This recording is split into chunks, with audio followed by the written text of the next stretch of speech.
Being an original COD competitive Reddit kid, now that you're kind of behind the scenes of one thing that people are often criticizing, do you get upset about it, or do you just kind of let it?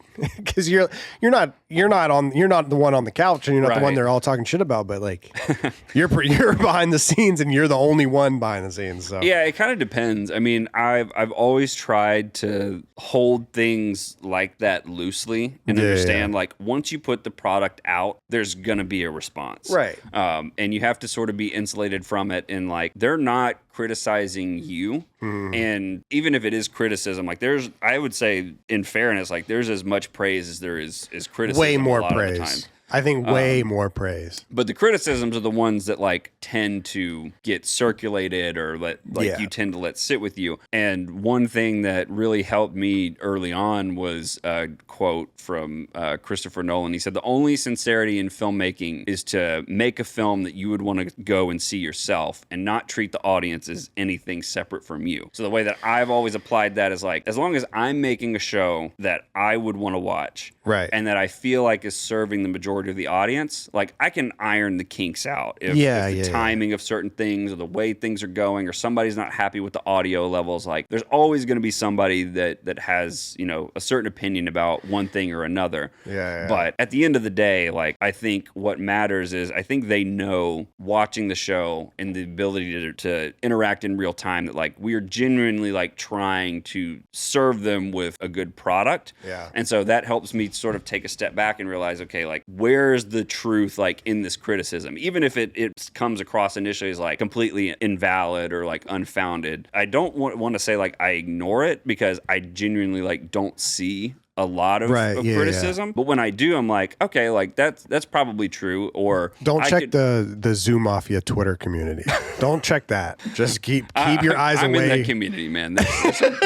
There's some good stuff over there.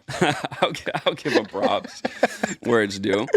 But I mean, it's like I think the other thing too is like we also get it in chat in real time. Like there's so much in real time where it's like, dude, you guys get blasted. Where people will say like, you know, the gameplay is too quiet, and the second you get it where those people are happy, then there's other people like, no, now it's too loud, and I can't hear Seth and Zen and the guys. And so my job, I feel like, in responding to criticism and technically on the show is to get things set in a way where it's like, okay, nobody's really talking about that anymore. They're only talking about what's happening on the show. So you're at a good spot. And so like if I know, like once I see things calm down or whatever, then like they can say whatever they want about the opinions or the takes or like how the team is performing or whatever. Like none of that really affects me, as long as I know that like we put on a great show that day, that I did everything that I could, and that I didn't cut any corners. Because if I cheat myself in being like, I don't really feel like doing this part today 100%, and then there's criticism, that's not something that I can live with or like ignore, because then it is 100% on me. Right. But, and you're producing a show with somebody else's name on it. Right. So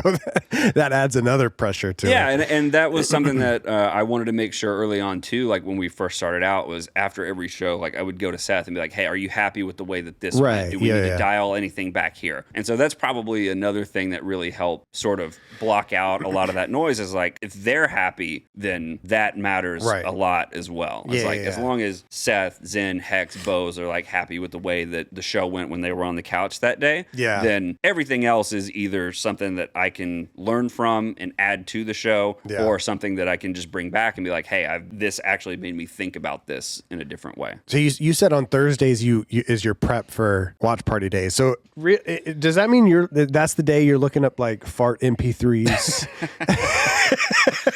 and like zoom in transitions and stuff? Sometimes. I can't lie. You do those on the spot. There are definitely days where I'm like, the soundboard bag is getting kind of old. Like, I wonder what's going around out there. Like, going back to my childhood and like old Ed, Edd and Eddy episodes, like things where I'm like, what's a sound on the soundboard that's currently missing for this situation? Do you have them pulled up, and are you like giggling in your mind? You're like, I can't wait to use this. Sometimes. The guys are gonna laugh. Yeah, like the ones like I have a few now with like the Halo announcer, and then there's some with the Black Ops 2 announcer saying things about Zen. So like things like that, I'm like, I'll make that. Wait, did you like what is that website called? Cameo? Yeah, did you Cameo it? I haven't done that yet. Thankfully, there've been enough people that have uploaded their cameos that like so that's where like it gets really trolly and nerdy for me, is like I can chop things around and make people say what I need them to say. You go in and you rip the cameo of the Halo producer or the Halo announcer. Yeah, like what does he say? What does he say? So the two that we have in there right now that I added for the Halo watch parties are, one of them is, he says, "Back up, I'm about to bust." And the other one is, "I'm about to break my goon streak." So don't ask me who paid him to say that, but it's on YouTube. That is so. Wait, can you find it, Matt? Matt, just look up Halo gooning. Yeah, nothing. And then just a Google search. A Google image search. Make sure I'm recording for this. Bro, that is fucking hilarious. But that is like those kind of things are like where I realize, what is it, Rule 34 of the internet is absolutely a thing. I'm like, who paid the Halo announcer to say that? I broke my goon streak. Yeah. Sometimes it's legitimately that, trying to find things, because what I don't think a lot of people realize is that most of the stuff that's there were things like early on, to kind of tag on to what we were talking about earlier, is like Zen has like a lot of catchphrases. Right. And so early on, when like the soundboard started becoming a thing, that only became a thing because he would say things a lot like, if a team needed to get to the hardpoint hill, he would say like, "Oh, you better get on that horse." Okay. Or if a team got broken and they had like a 235 to 220 something lead, right, and the team could win the hardpoint by breaking the hill, and they would break, he would say things like, "Oh no, like if you're Boston, that's the bad news bears." And so then there's a horse galloping, and then a bear growling. Holy and so shit.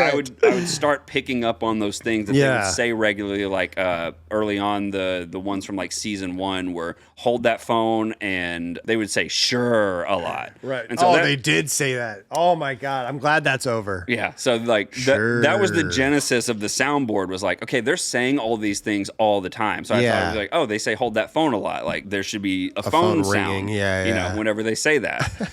That's good. So that's where that came from. But that is that's funny because like I'm about to break my goon streak. yeah, that's the one. That's the one. I'm about to break my goon streak is so funny, dude. So that one usually gets hit when somebody's like talking about Seth's outfit. Like lately, he's been wearing shorts on the watch party, so somebody will call it out, and then I'll zoom in on Seth, like play out that. of nowhere, and then play that. And then he'll go, "What the hell, Riley? Yeah. What the hell, Riley?"